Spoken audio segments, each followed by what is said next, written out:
नगर निगम के अंतर्गत 26 गांव को शामिल कर लिया गया है। इसी को लेकर जो 26 गांव के सरपंच हैं वो आज बल्लभगढ़ के बीडीओ कार्यालय पर इकट्ठा हुए हैं और उसी को लेकर उनकी मांगे हैं कि जो ये गांव शामिल किए गए हैं वो गलत हुआ है। अगर नगर निगम के अंतर्गत इन गाँव को शामिल कर दिया गया तो जो ये गाँव की हालत है वो बहुत ही बेकार हो जाएगी।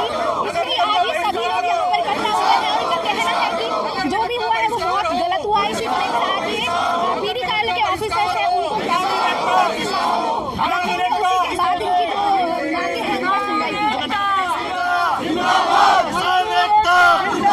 किसान एकता नगर निगम मुर्दाबाद, नगर निगम मुर्दाबाद, पूरी तरीके से जिंदाबाद, जिंदाबाद, नगर निगम का बहिष्कार करो, नगर निगम का बहिष्कार करो, नगर निगम का बहिष्कार करो, नगर निगम का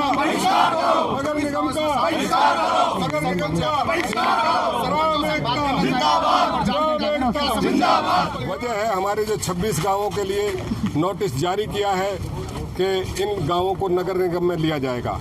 हम नगर निगम के पूरी तरह से विरुद्ध हैं। नगर निगमों में जो भी गांव गए हैं उन गांवों का नरक बना दिया गया है और हम अपने गांवों का नरक नहीं बनाना चाहते।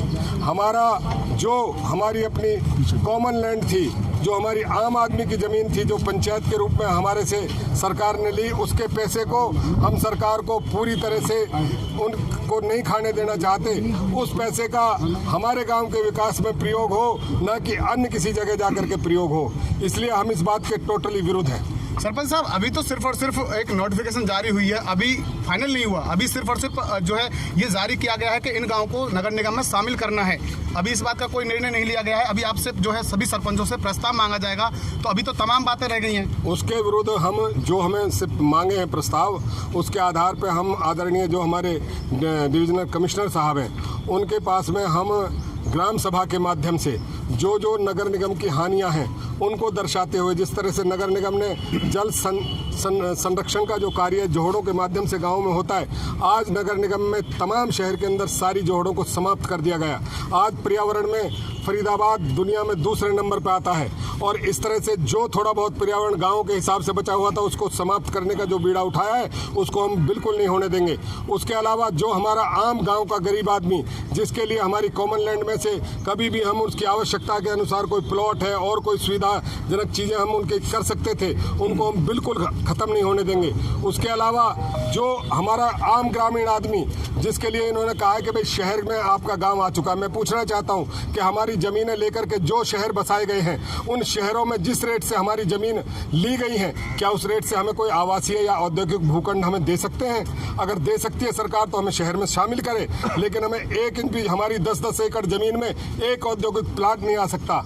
इसलिए हम पूरी तरह से अपने आप को जिस आधार पर आज हम जी रहे हैं, आज गांव का वो व्यक्ति जो या तो किसान है या मजदूर है, आज गांव की हमारी महिला जो अपने घर के काम करते हुए अपने पशुपालन का काम करती थी, नगर निगम के आधार पर 10 किलोमीटर जाकर के आखिरकार वो किस तरह से अपने गृहिणी के धर्म को निभाएगी और किस तरह से अपने पशुपालन के काम को निभाएगी। जो हम 100 गज और 200 गज के अंदर अपने खेती के काम को करते थे, आज 100 किलोमीटर पर जाकर के हम अपने खेती के काम को करते हैं। हमारे गाँव को आखिरकार औद्योगिक इकाई करने के साथ में हमको सरकार ने उसमें क्यों नहीं जोड़ा? हमको सरकार ने उसमें से भूखंड हमारी ज़मीन में से ही, अगर हमारी 4 एकड़ ज़मीन देकर के हमें आधा एकड़ का भी कोई भूखंड औद्योगिक रूप से देते तो हम मानते कि सरकार की मंशा हमें भी औद्योगिक क्रांति में शामिल करने की है।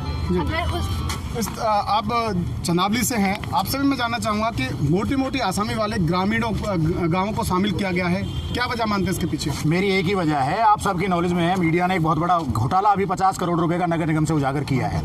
नगर निगम की जो बदतर स्थिति पहले ही है उनके पास, उसी में डेवलप नहीं हो रहा है। सरकार की मंशा सिर्फ और सिर्फ हमारे खजाने पे जो हमारे बुजुर्गों ने हमें जमीनें दी हुई हैं वो उस पैसे को हड़पने के लिए है। सरकार से एक ही विनती है कि सरकार, एक तरफ तो मोदी जी का एक नारा है कि आत्मनिर्भर बनो, जो पंचायतें आत्मनिर्भर हैं, जिन्होंने अपनी संपत्ति को किसी न किसी रूप से सरकार के मुआवजा जो हमें मिला है अपनी संपत्ति बेचने के बाद, वो उस मुआवजे को पैसे के जो हमें मिला हुआ पैसे के लिए सिर्फ सरकार की मंशा है हड़पने की। बाकी सरकार जो नगर निगम में पहले ही गांव हैं या जो एरिया हैं उन्हीं को आज तक वो सही सुविधाएं नहीं दे पाई है शहरीकरण की। तो हम सारे जो 26 गाँव हैं, इस 26 गाँव के अलावा आगे जो और बाकी गाँव हैं तीनों खंडों के, वो सभी इसका विरोध करते हैं, पुरजोर विरोध करते हैं, ताकि हमें हमारे हाल पे जीने दिया जाए। नागर साहब, नहीं लगता आपको कहीं ना कहीं जो गाँव ऐसे हैं काफ़ी दूर भी हैं, शहर के इर्द गिर्द भी नहीं है, और उन गाँव को भी इसमें शामिल किया गया क्योंकि उनके पास उनकी पंचायत में मोटा फंड है। सिर्फ और सिर्फ एक ही बात है जो मैंने अभी आपसे कहा कि जो पैसा है जमीन हड़पने का मकसद है सिर्फ, और जमीनों के मुकाबले जो हमें पैसा मिल चुका है पंचायतों पे, उस पैसे को हड़पने की मंशा है। इससे बहुत सारे नुकसान होंगे क्योंकि हम अपने घोटाले को पूरा करना सिर्फ और सिर्फ एक यही मंशा है। सरकार को हम सिर्फ विनती करना चाहते हैं और साथ के साथ एक चेतावनी भी देना चाहते हैं कि जब आप हमें कुछ दे ही नहीं रहे हो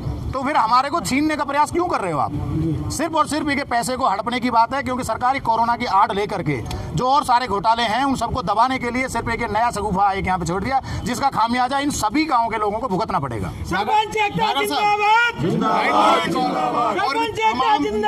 नीति है वो कहीं ना कहीं यहाँ लागू की जा रही है, चाहे राइट टू रिकॉल की बात कर ले, चाहे हम 1 लाख के फंड की बात कर ले जो सरपंच अपने जो कार्य कर सकता है, और अब ये नई नीति लागू कर रही है सरकार। तो क्या मानते हैं सरकार की मंशा आखिर क्या है इसके पीछे? देखिए, एक बहुत सारी चीजें हैं वो कह देनी चाहिए कि राजनीति कहने पे भी होती है, बातों पे भी होती है। आज हम अखबार पढ़ रहे हैं आप सभी या सोशल मीडिया के द्वारा जो हम देख रहे हैं कि हर 15वें दिन 20वें दिन में कोई ना कोई घोटाला सरकार के सामने आ रहा है। उन चीज़ों को अपने आगे सामने से हटाने के लिए सरकार एक नया कोई ना कोई शगुफा इस तरीके का ग्रामीण एरिया में छेड़ने उतारू हो गई है।